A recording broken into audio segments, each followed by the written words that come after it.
Ji the paper is November 19 paper 3 variant 1 सही है। अच्छा पहला एमसीक्यू देख लेते हैं। Which situation would indicate the presence of externality? Externality क्या होती है? It can be either external benefit, external cost, और ये जो है वो थर्ड पार्टी कॉस्ट या बेनिफिट सही है, या थर्ड पार्टी आप कह सकते हो कि थर्ड पार्टी में इफेक्ट आता है सही है। Producers actions for the shortage of a particular good, ये एक्सटर्नैलिटी नहीं है। Private motorist contribute to traffic congestion in city centres, yes. जब ट्रैफिक होगी तो जो बंदा ना प्रोडक्शन में इन्वॉल्व होगा ना कंजम्पशन में इन्वॉल्व होगा उसके ऊपर इम्पैक्ट आएगा, तो मेरा आंसर होगा B. Differences in ability cause inequality in the distribution of income, inequality और इक्वालिटी का एफिशिएंसी एक्सटर्नैलिटी से कोई लेना देना नहीं है, ना एलोकेटिव एफिशिएंसी से लेना देना है, ऐसे बहुत एमसीक्यू आते हैं। Increase demand for a good by rich raises the price for poor customers, no ये भी मेरा आंसर नहीं है क्योंकि पुअर कंजम्पशन में तो इन्वॉल्व है ना भाई, सही है। तो 1 का आंसर होगा मेरा B. Clear. Question 2, building a hospital cost 200 million, the social benefit is 240 million। ठीक है भाई, social benefit is 240 and social cost is 200। External benefit is 150 million। ठीक है, एक्सटर्नल बेनिफिट। अच्छा अगर एक्सटर्नल बेनिफिट 150 million है तो प्राइवेट बेनिफिट कितना होगा जल्दी बताओ। सोशल बेनिफिट दिया हुआ है ना, प्राइवेट बेनिफिट कितना होगा 90। यस, तो आंसर क्या होगा? External benefit is greater then external cost. मैं नहीं बता सकता क्योंकि मुझे इसने एक्सटर्नल कॉस्ट नहीं दी हुई। External benefit is greater then external benefit, yes exceed कर रहा है ना। एक्सटर्नल बेनिफिट 150 है, प्राइवेट बेनिफिट 90 है, तो मेरा आंसर होगा B. Private benefit is greater than private cost, मुझे प्राइवेट कॉस्ट नहीं दी हुई। The project should not take place, the project should take place क्योंकि social benefit is more than social cost, तो the project should take place, तो ये भी गलत है, तो आंसर होगा B. Question number 3, a firm produces good X and good Y when the marginal product of both labor and capital is diminishing. The table shows the marginal products at a given output. सही है। तो good X में अगर आप notice करो तो labour की MP कम है और कैपिटल की ज़्यादा है, और good Y में लेबर की ज़्यादा और कैपिटल की कम है। तो मुझे बताओ अगर आप एक प्रोड्यूसर हो good X के, अगर आप good X के प्रोड्यूसर और आपको पता है कि भाई मेरे जो प्रोडक्ट है उसमें कैपिटल ज़्यादा अच्छा काम कर रहा है, तो क्या आप लेबर को हायर करोगे कैपिटल को हायर करोगे? अगर आपको मैं ऑप्शन दे दूं, अगर आपको मैं दोनों का मार्जिनल प्रोडक्ट दिखा दूं, मैं बोलूं कि भाई तेरा गुड बनाने में लेबर थोड़ा सुस्त है, कैपिटल अच्छा है, कैपिटल ना। तो गुड एक्स में आप क्या करोगे? गुड एक्स में the firm should use less of labour and more of capital, क्या ये सही है? और गुड वाई में क्या करना चाहिए? लेबर के कैपिटल ज्यादा। गुड वाई में ज्यादा क्या होना चाहिए? लेबर ज्यादा होना चाहिए, तो more of labour and less of capital, सही है। तो लेस मोर, मोर लेस, तो ए आंसर हो। क्लियर, आसान था ये। Question number 4, what is equal at all points along an indifference curve? भाई एक इंडिफरेंस कर्व में कौन सी चीज सेम होती है through out the time? Satisfaction, सही है। हर कॉम्बिनेशन की सेटिस्फेक्शन सेम होती है ना अलोंग द इंडिफरेंस कर्व, तो ना ये होगा ना ये होगा ना ये होगा, डी आंसर होगा। टोटल यूटिलिटी कांस्टेंट, क्योंकि मैंने बोला था एक इंडिफरेंस का मतलब 50, अगर ये इंडिफरेंस कर्व की टोटल सेटिस्फेक्शन 50 है ना, तो चाहे आप कोई भी कॉम्बिनेशन पे ऑपरेट कर लो आपकी सेटिस्फेक्शन 50 ही रहेगी, सही है। 50 से ऊपर होगी ना नीचे होगी। Clear.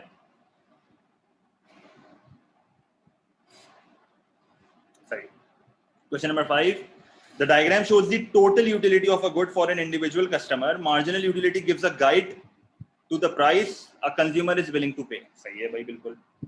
What can be concluded about the price a consumer is willing to pay per unit? हाँ भाई, क्या होगा इसका बताओ। कह रहा है कि भाई कंज्यूमर कौन सी प्राइस पे करने के लिए होगा, हाई होगा कि लो होगा। अच्छा मुझे एक बात बताओ, अगर मेरा टोटल यूटिलिटी लेट से यहाँ पर है, अगर मेरा टोटल यूटिलिटी लेट से यहाँ पर है, सही है, और मुझे एक बात बताओ Q0 में से या Q1 में से, इन दोनों को देखो। 2 मिनट, ये आप करो 2 मिनट।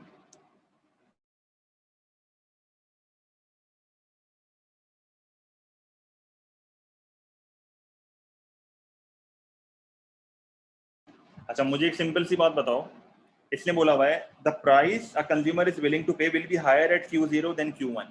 मुझे एक बात बताओ, क्या Q0 पे मेरी कंजम्पशन कम है? Q1 से कंजम्पशन कम है ना।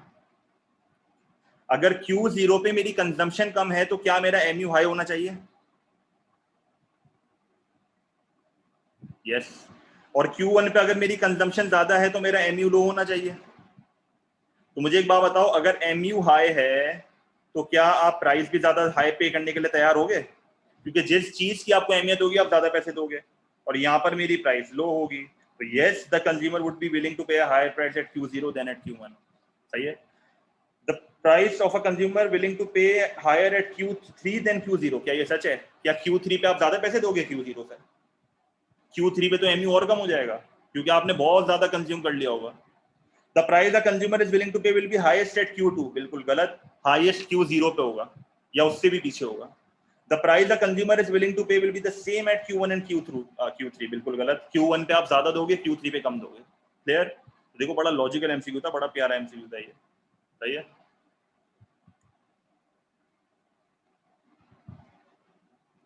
Question 6.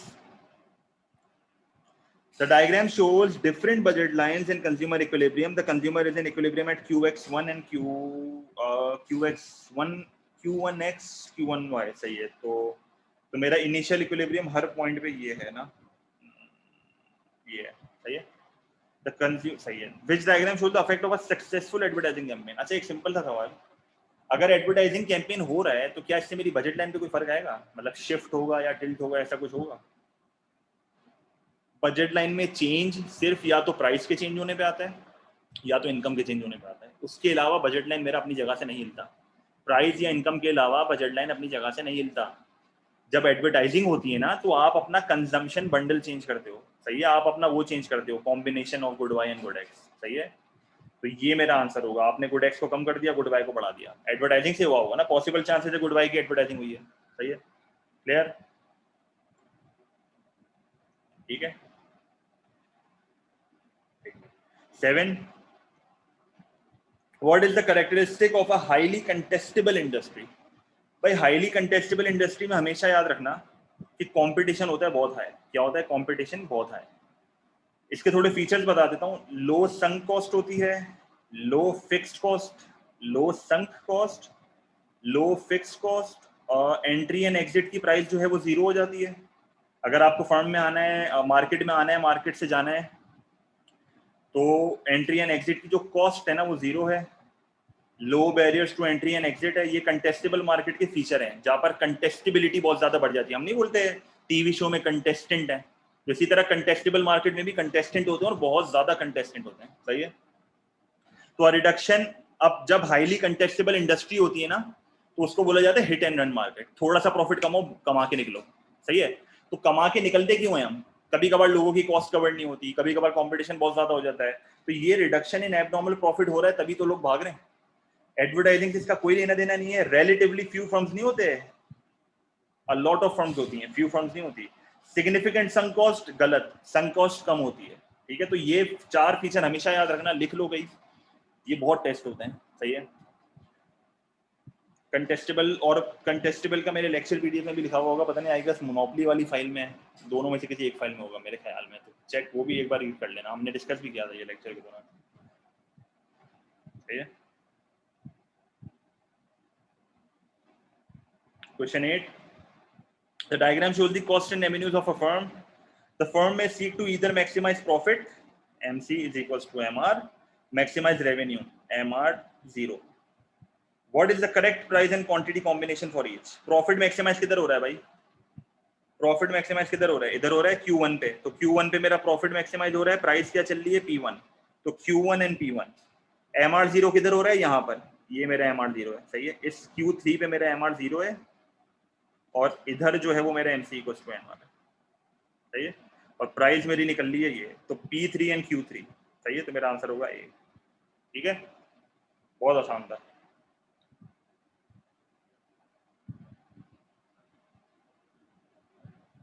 क्वेश्चन 9.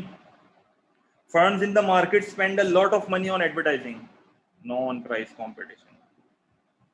ये हमसे पूछ रहे हैं कि भाई एक फर्म है एक्स जो कि एक मार्केट में और उसके फीचर बता रहा है। ये firms in the market experience high level of uncertainty, startup cost for few firms, तो लो बैरियर्स। अगर स्टार्टअप कॉस्ट बहुत ज्यादा है तो there are high barriers, sorry there are high barriers, क्योंकि इतना आसानी से आप घुस नहीं सकते मार्केट में। High barriers. The largest 5 firms in the market control 85% of the total shares. ये क्या है? ये क्या है? The largest 5% in the market control 85% of the total shares. इस चीज को क्या बोलते हैं? इसको कुछ बोलते हैं, क्या नाम है? Yes, concentration ratio. और इसने मुझे क्या concentration ratio दिया हुआ है? CR5. सही है, 5 फर्म्स का concentration ratio दिया हुआ है, तो मेरा ओलिगोपोली होगा, ऑब्वियस सी बात है। ठीक है,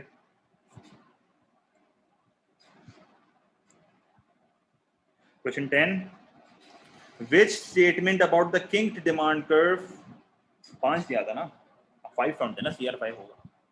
which statement about the kinked demand curve model of oligopoly is incorrect? भाई kinked demand curve oligopoly theory जो है वो नॉन कोलिजिव का पार्ट है, नॉन कोलिजिव ओलिगोपोली, इंटरडिपेंडेंस यहाँ पर होती है, एक दूसरे पर नजर रखते हैं, कोऑपरेट नहीं करते। The kink in the demand curve of each firm is based on the expectations of other firm responses. Yes, एक दूसरे पे नजर रखते हैं। The margin, इसने बोला इनकरेक्ट स्टेटमेंट बताऊंगा, तो पहले मैं करेक्ट वालों को क्लिक कर रहा हूँ, सही है, फिर मैं इनकरेक्ट बताऊंगा। The marginal revenue curve of the firm has a vertical segment of market price. क्या ये स्टेटमेंट सही है? वो डिसकंटिन्यूटी जो आती है ना, yes. The model explains how the equilibrium market price is determined. क्या ये बताता है kinked demand curve? Option C सही है, मतलब स्टेटमेंट सही है, ये वाली स्टेटमेंट सही है? No, yes, no. Equilibrium price इससे नहीं बताता, कोई सप्लाई, कोई मार्केट थोड़ी है, ये मार्केट प्राइस थोड़ी दिखा रहा है, ये इंडिविजुअल फर्म की प्राइस दिखा रहा है। सही है, ये इंडिविजुअल फर्म की प्राइस दिखा रहा है, और ये कोई सप्लाई, कोई डिमांड, ये सब इंटरसेक्शन थोड़ी हो रही है। The model suggest price stickiness with an, yes, price sticky, rigid हो जाती है एक जगह पे, प्राइस अटक जाती है एक जगह पे, तो मेरा आंसर होगा सी। Clear?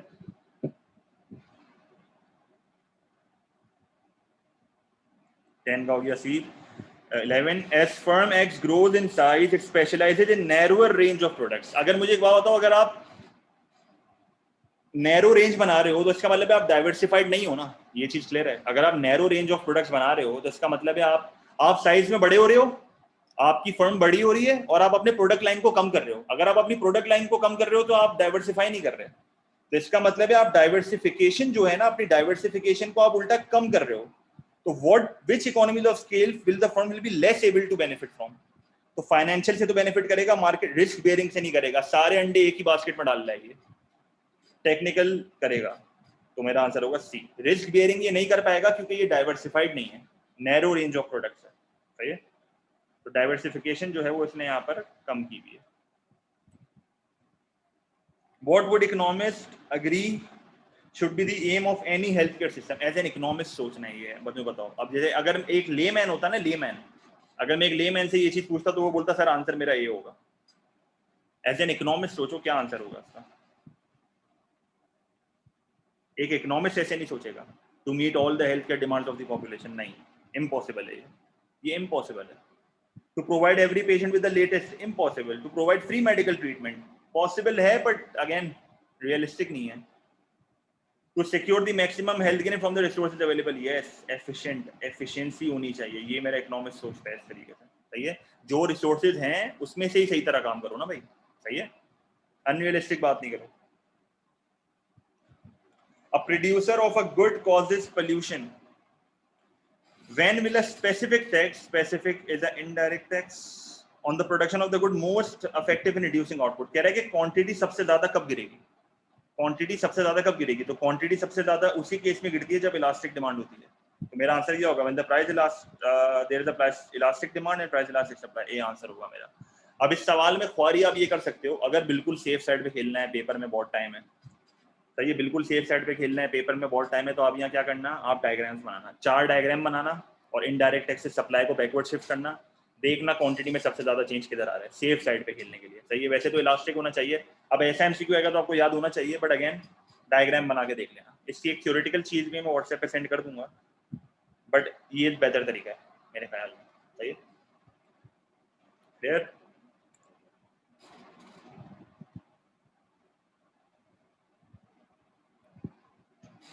Government often aim to reduce income inequality, obviously बात है, हर गवर्नमेंट का एम होता है कि भाई इनकम इनइक्वालिटी को कम करें। The diagram shows the effects of using taxation and benefits to try achieve this aim, सही है, तो इससे मुझे एवरेज इनकम पर हाउस होल्ड दे दिया है, हाउस होल्ड की इनकम दे दी है, ओरिजिनल इनकम बताइए, डिस्पोजेबल इनकम बताइए, फाइनल इनकम बताइए। अच्छा, अब अगर आप ये देखो, इसने मुझे बॉटम 20%, सेकंड 20%, थर्ड 20%, फोर्थ 20% और टॉप 20%, जिस तरह अपन ने उसमें पढ़ा था ना, कौन सा कर्व था वो, लोरेंस कर्व। आपको याद होगा मैंने आपको सबसे गरीब तबका बताया था, फिर सबसे अमीर तबका बताया था, इस तरह का इसने मुझे डेटा दिया हुआ है। सही है। What can be concluded about the effects of taxes and benefits from the diagram? सही है। अगर आप नोटिस करो तो बॉटम 20% की ओरिजिनल इनकम थी ये, आफ्टर डिस्पोजेबल इनकम इसकी ये है, और फाइनल इनकम इसकी ये है। ऐसा कैसे हो सकता है? इसका मतलब है गवर्नमेंट इसको बेनिफिट दे रही है। गवर्नमेंट इसको क्या दे रही है? बेनिफिट दे रही है। इसकी ओरिजिनल इनकम से इसकी फाइनल इनकम कितनी ज्यादा बढ़ा रहे हैं। सही है। इसी तरह सेकंड 20% का भी देखो, ओरिजिनल इनकम इतनी है, फाइनल इनकम इतनी है। इसी तरह थर्ड की देखो, ओरिजिनल इतनी है, फाइनल इतनी है। पर अगर आप देखो सबसे अमीर तबका जो है, सबसे अमीर 40% है, उसकी ओरिजिनल इनकम ये है और फाइनल इनकम कम है। ओरिजिनल इनकम ये है और फाइनल इनकम कम है। इसका मतलब है कि गवर्नमेंट इनसे पैसा लेके 60% वालों को दे रहा है। ये समझ आया?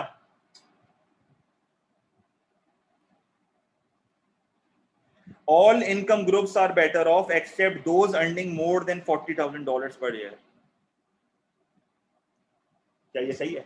ओरिजिनल इनकम आप नोटिस करो, जिनकी ओरिजिनल इनकम 40,000 से ज्यादा है ना, वो लोग वर्स ऑफ हैं, क्योंकि देखो उनकी इनकम कम हो रही है एंड में। पहली स्टेटमेंट सही है ना? जो 40,000 से ऊपर कमा रहा है उसकी ओरिजिनल इनकम और फाइनल इनकम देखो आप कम है, तो वो वर्स ऑफ है। क्यों? आप नोटिस करो ना कि ये इसकी 40,000 है, ये इसकी 40,000 है, 40,000 से ऊपर है ना दोनों की। पर आप इनकी फाइनल इनकम देखो, फाइनल इनकम इनकी देखो कम ही है। इनकी ओरिजिनल इनकम से फाइनल इनकम कम है, जो 40,000 के ऊपर है। They have more income. पर आप देखो, ये देखो क्या लिखा हुआ है, what can be concluded about the effects of taxes and benefits. Taxes and benefits के बाद तो वर्ड्स ऑफ ही है ना ये लोग। इनकम कमी हो रही है ना इनकी, बाकियों की इनकम बढ़ रही है टैक्स और बेनिफिट के बाद, इनकी इनकम गिर रही है, तो ये लोग वर्स ऑफ है ना। सही है। Clear? 15, which government policy would not be classified as a regulation? Regulation क्या होती है? रूल्स, बैन्स, किसी चीज को कंपलसरी कर देना, लेजिस्लेशन। सही है। तो bans on heroin is a regulation, compulsory wearing of seat belt is a regulation, licences ये लेजिस्लेशन है मेरी, ये मेरी रेगुलेशन है। Taxation is not a regulation, D answer है मेरा। सही है। Tax and subsidy are complete other policy. सही है। तो 15 का डी है मेरा, this is not a regulation. हमेशा याद रखना, ये बहुत कंफ्यूज करता है रेगुलेशन टैक्स सब्सिडी में। तो टैक्स और सब्सिडी को रेगुलेशन करके नहीं आ जाना कभी। नॉट बोला है, नॉट, नॉट बोला है। आइए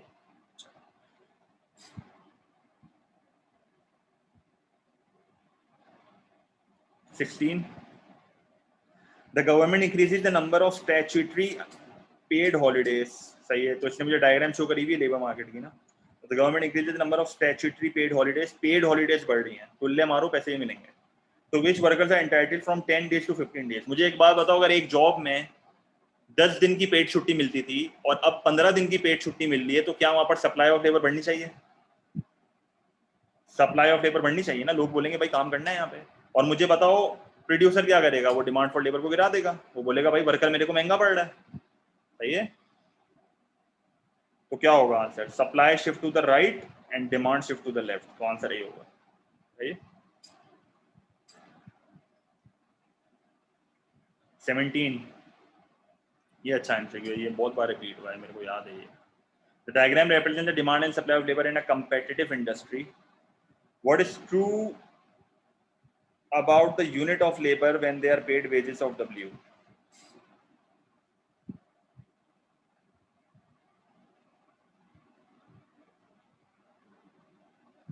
क्या आंसर है?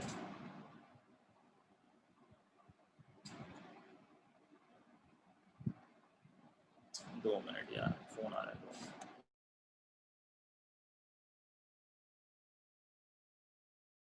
क्या बोल रहे हैं? बी? बी क्यों होगा? L is paid an element of economic rent and transfer earning. क्यों भाई?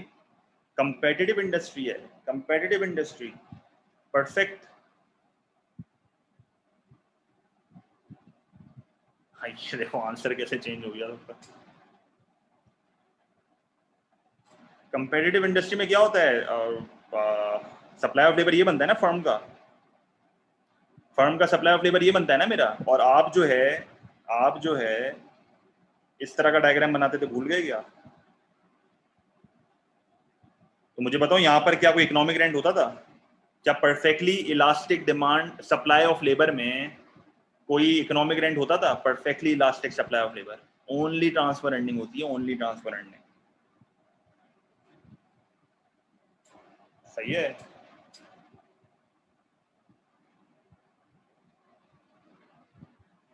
अच्छा, इसको करने का एक और तरीका भी है, ये तो लॉजिकल तरीका है। अच्छा, जिन बच्चों ने ये नहीं पकड़ा ना कि ये परफेक्टली कंपैरेटिव इंडस्ट्री में, एक और तरीका बता देता हूँ ये एमसीक्यू करने का। वैसे ये आसान तरीका है। आपको याद होगा जब मैंने अपना वो पढ़ाया था आपको ट्रांसफरेंट इकोनॉमिक रेंट, और बिलाल ने मुझे बोला था कि मुझे इशू आ रहा है, तो मैंने एक नए तरीके से ये कराया था। और मैंने बोला था कि सप्लाई कर्व पे जितने भी पॉइंट्स होते हैं वो सारी मेरी मिनिमम विलिंगनेस होते हैं, एक वर्कर की मिनिमम विलिंगनेस, कि वो इतने इससे कम पैसों में काम नहीं करेगा। लेट्स से अगर ये वर्कर है तो ये इससे कम पैसों में काम नहीं करेगा, ये इससे कम पैसों में काम नहीं करेगा, ये इससे कम पैसों में काम नहीं करेगा, यही बोला था ना मैंने। तो आप नोटिस करो कि a unit of labour L बोला है इसने, a unit of labour L.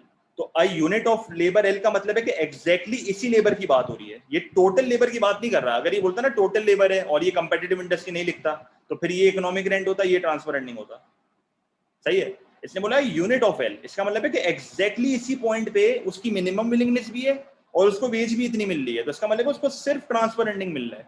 उसको एग्जैक्टली जो वेज मिल रही है ना, वो उसकी सप्लाई कर्व पे मिल रही है। समझ आया ये? तो अगर आप वो रिकॉर्डिंग मेरी आपसे देखो ना ट्रांसफर इकोनॉमिक रेंट की, तो आपको समझ आ जाएगा मैं क्या बोल रहा हूँ। शायद याद ना हो अभी, बट अगेन इसकी मेन लॉजिक यही है, परफेक्टली कंपैरेटिव इंडस्ट्री, वहां पर कोई इकोनॉमिक रेंट नहीं होता, ओनली ट्रांसफर एंडिंग। और ये इसने मुझे उसका दिया हुआ है, इंडस्ट्री का दिया हुआ है, फर्म का अलग होता है। खैर दोनों तरीके हैं भाई, दोनों आने चाहिए। यूनिट ऑफ एल लिखा था, ये सबसे बड़ी हिंट है, मैं वापस बता रहा हूँ, यूनिट ऑफ एल लिखा था, ये सबसे बड़ी हिंट है। तो ये दोनों तरीके आने चाहिए। 17 हमारा 17 का आंसर था D. 18 Which combination of characteristics is usually associated with a developing country? एक डेवलपिंग कंट्री में हाई डेथ रेट होता है, यस, लोग ज्यादा मर रहे होते हैं। Low levels of productivity, yes, तो मेरा आंसर होगा A. High gross domestic product, no. Low birth rate, no, high birth rate होता है। Low exports of capital, yes.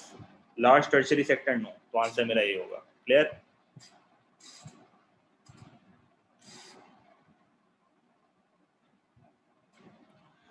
What is the best description of a sustainable economic development? Again, हमेशा याद रखना, पहले एक इकोनॉमी में economic growth होती है, जैसे ही इकोनॉमिक ग्रोथ होती है तो उसके बाद इकोनॉमिक डेवलपमेंट होती है।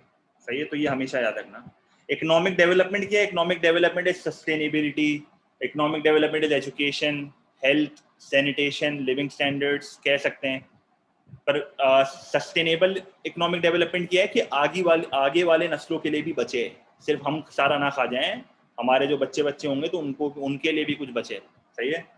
तो सस्टेनेबल, ये a long term increase in actual output is not sustainable. A long term increase in the living standards without damage to environment, 19 का B, yes yes yes, without damage ना, अगर आप environment को damage नहीं कर रहे इसका मतलब है सस्टेनेबल है, आगे वाली नस्लें भी इसका मजा उठाएंगी। An increase in the productive potential, this is your economic growth, not economic development. A long term increase in living standards, ये economic development है, D is economic development, पर sustainable नहीं है ये, इसने sustainable का कुछ नहीं बताया हुआ मुझे, तो आंसर will be B। सही है? Clear?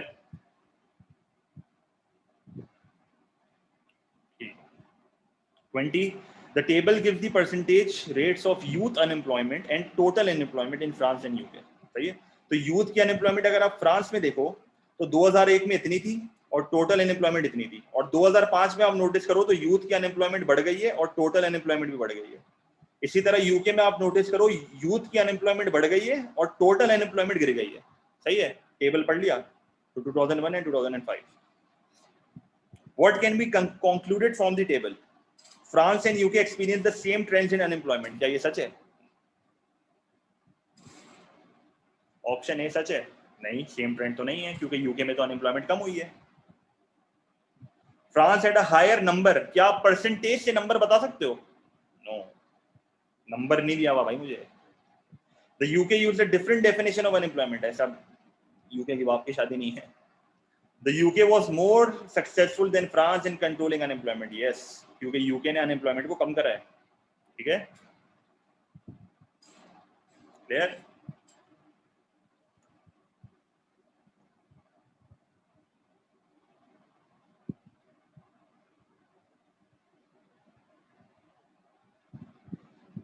Which change in the labor market could cause inflation if the government adopted an expansionary fiscal policy? Expansionary fiscal policy में क्या होता है?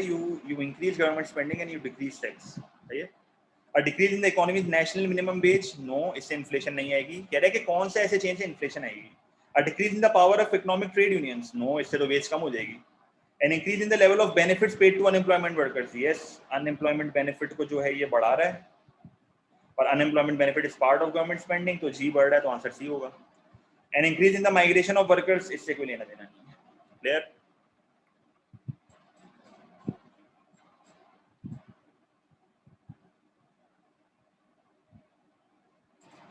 Which assumption is not made in the Keynesian model of the national income and employment determination? हाँ भाई, 22. Which assumption is not made in the Keynesian model of national income and employment? An increase in the aggregate demand can increase national income. ये मेरे Keynesian ने बोला था, तो ये multiplier. Yes. Interest rate move to equalize planned saving and interest investment. ऐसा कुछ नहीं बोला था Keynesian ने. Investment depends on the expectation of entrepreneurs. Yes. Keynesian ने, अगर आपको याद हो, हमने पढ़ा था MEC प्रिंसिपल. अब MEC प्रिंसिपल जो था ना, वो मॉनिटर्स ने दिया था. MEC प्रिंसिपल किसने दिया था? मॉनिटर्स ने. क्यों? क्योंकि Keynesian तो हमेशा यही कहता था कि इन्वेस्टमेंट जो है ना वो ऑटोनोमस है. Keynesian की हमेशा एक ही रोना धोना था कि इन्वेस्टमेंट इज ऑटोनोमस. मॉनिटर्स ने बोला था कि इन्वेस्टमेंट कैन बी इंड्यूस्ड. सही है? तो इंड्यूस्ड से उसने एक्सेलरेटर थ्योरी भी जो हमारी बीच में आई थी वो अलग चीज है, पर ये जो MEC प्रिंसिपल है ना वो भी मेरे मॉनिटर्स का था. और MEC प्रिंसिपल ये कहता है कि भाई आपकी जो इन्वेस्टमेंट है ना वो मेनली इंटरेस्ट रेट से ही डिटरमाइन होती है. सही है? आपकी जो इन्वेस्टमेंट है वो सिर्फ इंटरेस्ट रेट से डिटरमाइन होती है. फिर हमने इसके ड्रॉबैक्स में पढ़ा था कि Keynesian ने बोला था ऐसा जरूरी नहीं है, आप कहीं और से भी बोरो कर सकते हो, और एकदम से जो है आप हर चीज नहीं कर सकते, आप हर चीज इंटरेस्ट रेट पे नहीं डालोगे. सही है? तो वो अगर आपने प्रॉपर्ली रिवाइज किया तो आपको समझ आ रहा होगा मैं क्या बोल रहा हूँ. तो लेक्चर PDF तरीके से देखनी है मैं करूँगी. तो MEC प्रिंसिपल जो है ना वो मेरे मॉनिटर्स भाई साहब ने बोला था. सही है? और Keynesian ने बोला था कि भाई हर चीज इंटरेस्ट रेट पे नहीं होती. Keynesian ने बोला था कि हर चीज जो है वो इंटरेस्ट रेट के बेसिस पे नहीं होती. उसने ये कहा था कि भाई कभी कभार जो इन्वेस्टमेंट है वो कॉन्फिडेंस के बेसिस पे भी होती है. सही है? इन्वेस्टर को कॉन्फिडेंस होगा, एक्सपेक्टेशन होगी, तो वो इन्वेस्टमेंट करेंगे. और इसी वजह से Keynesian ने एक और बात बोली थी कि इंटरेस्ट रेट और इन्वेस्टमेंट का इनइलास्टिक रिलेशनशिप है. मेरी इन्वेस्टमेंट इंटरेस्ट इनइलास्टिक है. सही है? इसी वजह से Keynesian ने ये भी बोला था. उसने बोला था कि हर चीज आप इंटरेस्ट रेट पे नहीं डाल सकते. सही है? तो ये जो चीज है ये मेरे Keynesian ने बोली थी. सही है? प्लैंड, तो ये बोला था Keynesian ने, planned consumption is a function of national income. ये भी मेरे Keynesian ने बोला था. सही है? क्लियर है? तो ये बी वाली चीज इसने नहीं बोली थी. सही है?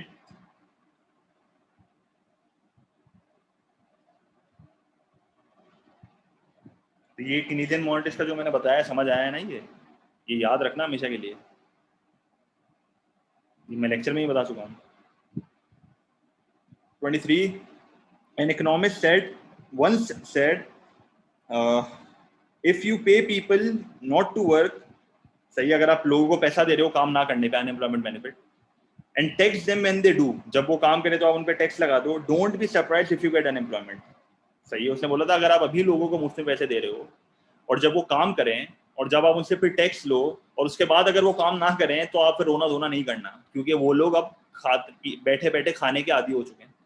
तो ना ये सिक्लिकल है, ना ये फ्रिक्शनल है, ना ये स्ट्रक्चरल है. This is basically voluntary unemployment, जो कि इक्विलिब्रियम अनएम्प्लॉयमेंट होती है. जिसको अपन कहते हैं नेचुरल रेट ऑफ अनएम्प्लॉयमेंट. ये वो लोग हैं जो हमेशा एग्जिस्ट करेंगे इकोनॉमी में.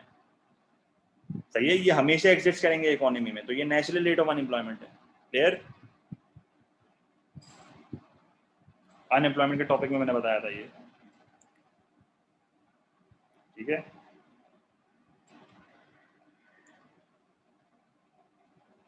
डी होगा ना, इसका आंसर डी होगा, सही है।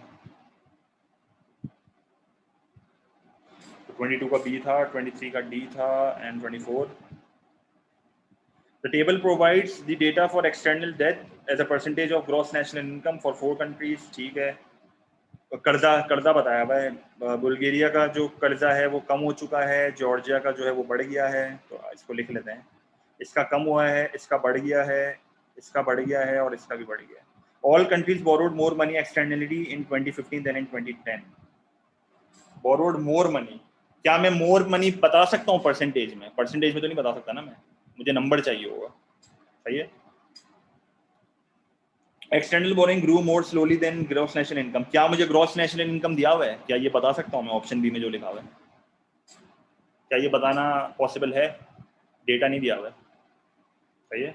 No, not enough information.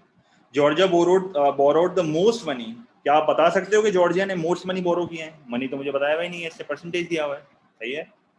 Again, the burden of external debt change least in Serbia, तो इसका मतलब ये हुआ कि ये जो परसेंटेज चेंज है ना, परसेंटेज चेंज 2010 में और 2015 का जो परसेंटेज चेंज है ना, वो सर्बिया का सबसे कम है। तो यही पॉसिबल है, अगर आप चेक भी करोगे तो ये और दिख भी रहा है, बहुत कम फर्क है, तो परसेंटेज डिफरेंस बहुत कम आएगा मेरे ख्याल में, सही है। फिर 25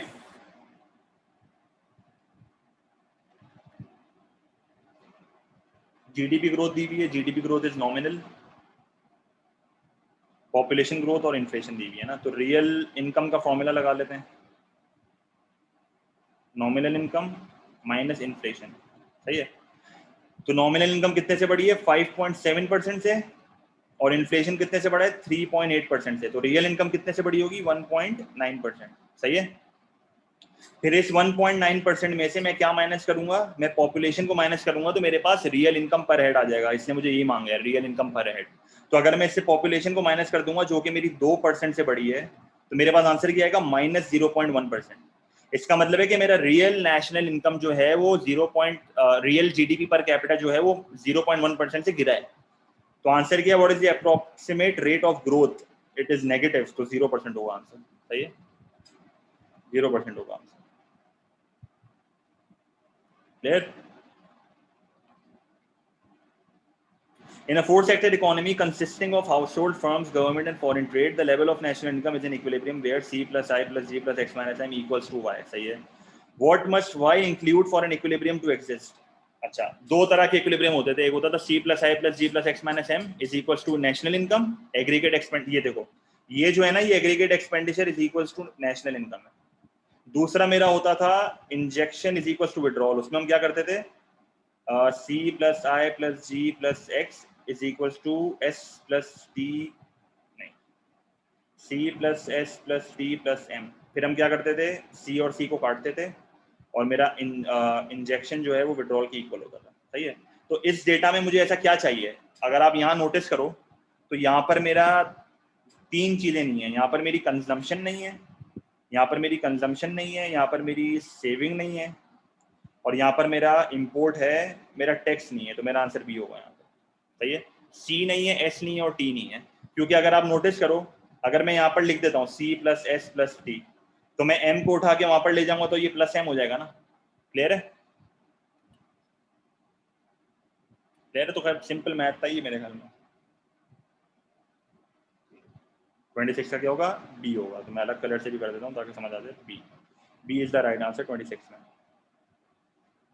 According to Keynesian theory, what will cause the rate of interest to rise? भाई Keynesian theory, अब देखो एक और मैं चीज बता रहा हूँ, वो भी डिस्कस करी थी हमने। इंटरेस्ट रेट की डिटर्मिनेशन जो है, अब इस पे बहुत कंफ्यूज हो जाते हैं बच्चे, आपको नहीं होना है। इंटरेस्ट रेट की डिटर्मिनेशन दो तरह की है, एक होती है money demand is equal to money supply, एक होती है money demand is equal to money supply, जो कि बहुत सिंपल है, ये इंटरेस्ट रेट आ गया। एक होती है लोनेबल फंड थ्योरी, जो बिल्कुल मैंने एंड में कराई थी। ये होता है सप्लाई ऑफ लोन्स, ये होता है demand for loans, this is my interest rate, ये भी इंटरेस्ट रेट है, ये मेरी क्वांटिटी ऑफ मनी और ये मेरा क्वांटिटी ऑफ लोन्स है, सही है। इससे भी मेरा इंटरेस्ट रेट जो है वो डिटरमाइन होता है, जो कि हम डिस्कस कर चुके हैं, वो तो लंबी हमने कर चुके हैं, सही है। अच्छा, ये जो इंटरेस्ट रेट डिटर्मिनेशन था ना, ये मेरे कीनीजियन ने दिया था। बच्चे बोलेंगे सर ये क्या हो रहा है, और ये मेरे मॉनिटर्स ने दिया था। कुछ कंफ्यूज नहीं होना है, कॉन्सेप्ट सारे वही हैं, बट इंटरेस्ट रेट की डिटर्मिनेशन कीनीजियन बोलता है कि money demand is equal to money supply, और मॉनिटरिस्ट बोलता है कि इंटरेस्ट रेट कैसा है, supply of loans equal to demand for loans. सिर्फ ये फर्क है बस, बाकी हर चीज सेम है, सही है, इंटरेस्ट रेट की डिटर्मिनेशन में। बाकी पॉलिसी वगैरह तो सारी इनकी वही है जो थी। तो कीनीजियन के हिसाब से इंटरेस्ट रेट कब बढ़ेगा, कीनीजियन के हिसाब से इंटरेस्ट रेट कब बढ़ेगा, जब सप्लाई ऑफ मनी गिर जाएगी, सही है। जब मनी सप्लाई गिर जाएगा तो इंटरेस्ट रेट बढ़ जाएगा। तो कीनीजियन नहीं बोला है ना ये, अगर इंटरेस्ट रेट की डिटर्मिनेशन कीनीजियन ने बोला है तो इसका ऐसा ही होगा ना, फिर मनी सप्लाई कम होगी तो इंटरेस्ट रेट बढ़ जाएगा। अच्छा, यहाँ पर क्या हो रहा है, डिक्रीज इन लिक्विडिटी प्रेफरेंस। मेरा मनी डिमांड मेरा लिक्विडिटी प्रेफरेंस होता है, तो मनी डिमांड गिर जाएगी। A decrease in the level of national income, money demand गिर जाएगी। A decrease in the rate of investment, इससे क्या होगा, इससे भी जो है इन्वेस्टमेंट से वैसे इतना कोई लेना देना नहीं है, इतना कोई लेना देना नहीं है। एग्रीगेट एक्सपेंडिचर गिर रहा है, नेशनल इनकम गिर रही है, मनी डिमांड उससे भी गिरेगी। मेरा आंसर यहाँ पर डी होगा, सही है। तो कंफ्यूज कुछ नहीं होना है, ये खाली बस एक चीज मैंने रिवाइज करवाई है। हम हमेशा इसी से फॉलो करते हैं, लोनेबल फंड्स थ्योरी इतना इंपॉर्टेंट नहीं है हमारे सिलेबस के लिए। एक दो एमसीक्यूज के आते हैं 1-2 सालों बाद हो, तो वो भी मैक्रो में मैंने करवाए हैं, यील्ड में भी करेंगे, सही है। 27 क्लियर है, तो 27 का answer will B D. 28, a government finances its public sector borrowing by selling securities to the non bank private sector. अगर आपको याद है डेट फाइनेंसिंग, याद है किसी को, डेट फाइनेंसिंग या पब्लिक सेक्टर बोरिंग रिक्वायरमेंट याद है? मैंने बताया था अगर आप नॉन बैंक प्राइवेट सेक्टर से बोरो कर रहे हो तो money supply will be unchanged, और अगर आप बैंकिंग सेक्टर से कर रहे हो, सेंट्रल बैंक से कर रहे हो, तो your money supply will increase, सही है। याद आया ये PSBR, public sector boring requirement, revise कर लेना ये मॉनिटरिंग में। व्हाट विल फॉलो, क्या होगा इससे, मनी सप्लाई बढ़ेगी? नहीं, अनचेंज्ड, क्योंकि नॉन बैंक प्राइवेट सेक्टर है। The deficit on the current account का भी लेना देना नहीं है। अब बताओ ए या डी में से क्या आंसर होगा?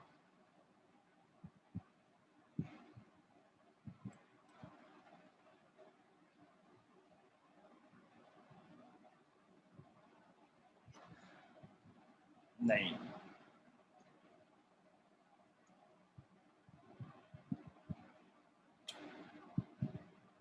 फाइनेंस कर रहा है, फाइनेंस। देखो बजट डेफिसिट फॉल स्पेशली यहाँ नहीं होगा। देखो डेट इसलिए इंक्रीज होगा क्योंकि ये बोरो कर रहा है, ये बोरो कर रहा है, पैसा हमेशा के लिए इसके पास थोड़ी आ रहा है, वापस भी तो लौटाना है, वापस भी तो लौटाना है,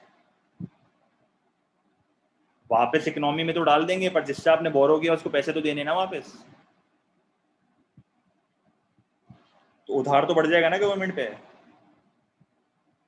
अगर मैंने पब्लिक से पैसे लिया है, मैंने सेंट्रल बैंक से पैसा लिया है, मैंने बोरो करा है, बोरो मैंने बोल के लिया है कि मैं आपसे पैसा बोरो कर रहा हूँ, फाइनेंस कर रहा है ना वो, public sector boring requirement.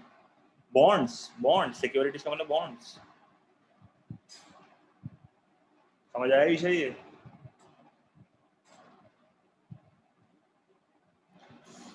Selling securities का मतलब आप आवाम को बॉन्ड्स बेच रहे हो, आप उनसे पैसा ले रहे हो।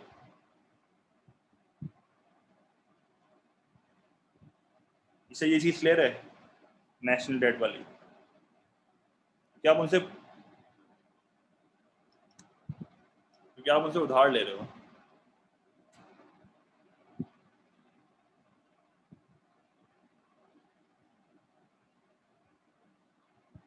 पक्की बात है, क्लियर है ये उधार वाली चीज, क्लियर है, सही है। लौटाने भी तो है ना वापस, वो करते हो आप। When would a central bank be able to exert the closest control over the money supply of the country? अच्छा, हमेशा याद रखना सेंट्रल बैंक मनी सप्लाई की बात हो रही है तो सिंपल सी बात है, मॉनेटरी पॉलिसी की बात कर रहे हैं।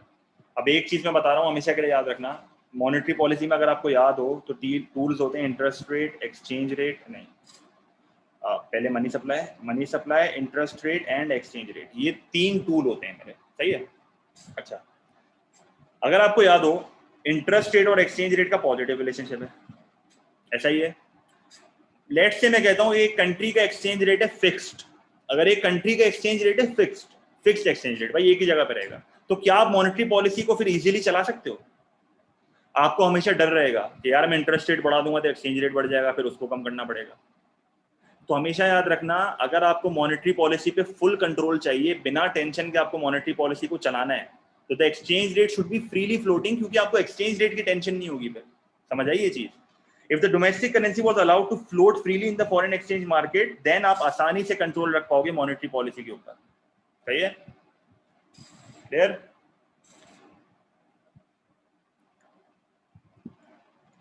A fall in domestic investment leads to an increase in unemployment. सही है? What other problem might also be observed at the same time? Investment के कम होने से और क्या मसले आएंगे? An increase in interest rate on loans for house purchase? नहीं. An increase in the current account balance of payment deficit? नहीं. Import तो कम हो जाएंगे, उल्टा aggregate demand करी जाएगी. An increase in the government budget deficit? Yes, क्योंकि जब लोग unemployed होंगे तो मुझे लोगों को फिर unemployment के benefit देने पड़ेंगे, और जब मुझे अनएम्प्लॉयमेंट के बेनिफिट देने पड़ेंगे तो गवर्नमेंट स्पेंडिंग करेगी G+G/T। उसके अलावा इन्वेस्टमेंट कम होगी तो इकोनॉमी में डाउन टर्न आएगा, तो फिर एक्सपेंशनरी पॉलिसीज लगानी पड़ेंगी, तो बजट डेफिसिट मेरा बढ़ेगा क्योंकि मुझे गवर्नमेंट स्पेंडिंग बढ़ानी पड़ेगी, टैक्सेस को कम करना पड़ेगा। An increase in the rate of price inflation, inflation तो उल्टा कम होगी इन्फ्लेशन तो उल्टा कम होगी, तो मेरा आंसर क्या होगा? Answer will be C. Clear?